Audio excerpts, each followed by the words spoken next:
গোল্ডি, তুমি ডায়মন্ডের পাশে শুয়েছো?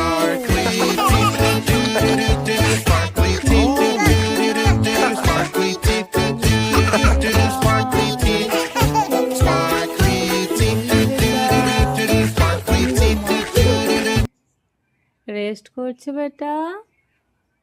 ওহো, সোনা বেটা, এখানে ডায়মন্ড শুয়ে আছে।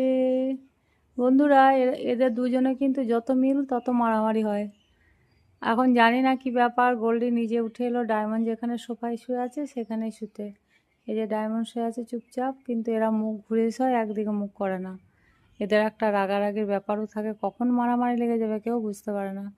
তো এখন আপাতত দেখছি ঠিক আছে, জানি না এরপরে কোন ঝড়টা আসবে সেটা বলতে পারবো না, কিন্তু যেহেতু বাইরে বৃষ্টি পড়ছে তাই একটা সোফাতেই দুইজনে আছে।